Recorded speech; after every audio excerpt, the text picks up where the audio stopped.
In the highly guarded, quiet community of Eula, down a private road and behind a huge gate, there's a group of people who believe their compound is the only place that will survive the apocalypse. Will to those who have rejected the only message of warning. You can see bodies being torn apart. House of Yahweh members follow the word of their leader, The great Kohan Israel Hawkins! And believe in Yahweh's laws, all 613 of them. Kay Hawkins met and married Buffalo Bill Hawkins long before he changed his name to Israel Hawkins and took over the House of Yahweh. After Buffalo Bill was suspended from the Abilene Police Department and chose to resign, he was ordained an elder in the House of Yahweh. The sect was founded by Bill's brother J.G. Hawkins in Odessa, Texas. Bill changed his name to Israel in 1980 and started the House of Yahweh in Abilene. When the religion developed a large following, a second campus was created in Eula. After years of working with Israel, Kay Hawkins was told she was not the leader's only wife. And on July 24th, 1993, Keith Arsamont gave the sermon that polygamy was now a law in the House of Yahweh.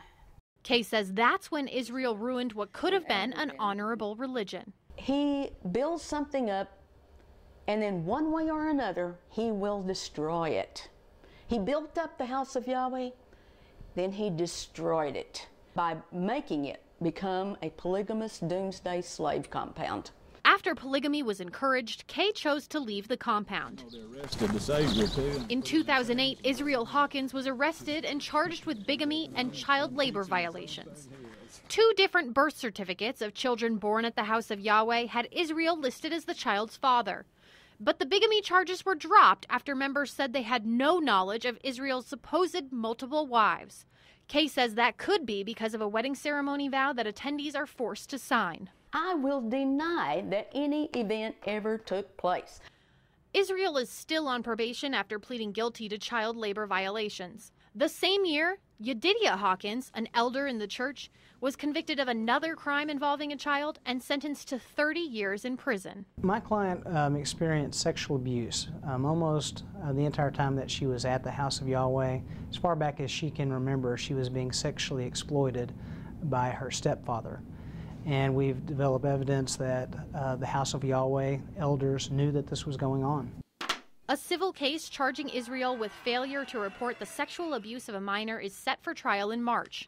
Brian Butcher, the young female's lawyer, says this was Israel's response. They think that her stepfather, who's in prison for what he did to her, was wrongfully convicted and that he's some sort of a martyr. She's been exploited, and I think she feels like the House of Yahweh knew it was happening. They let her down. They should have protected her. And that's something that she struggles with. We tried to contact Israel and some of his followers several times. He would love to talk, but he has not a moment. I've never had any problem, but I mean, like I said, I've been a member over 20 years. Butcher says after talking to dozens of former and current House of Yahweh members, he's learned that the practice of marrying minor females to elder males is common. I think there are members within the House of Yahweh who are exploited financially, emotionally, and sexually. Kay says she often drives past the compound and thinks about those still living there. Those poor people, they are prisoners, and they don't even know it. They become financially dependent. When everything that you have is tied up within, a cult, it's hard to get out of the cult. They are advised, if they leave the House of Yahweh, they are doomed to burn in hell. That's why Kay spent 17 years writing this book to help herself heal and reach out to former House of Yahweh members. It was as though I had been confined in a concentration camp against my will. If you have someone who understands and you have someone to say, I know exactly how you feel, that is a powerful validation. Because people who have never been through something like this have no idea. It's a different world.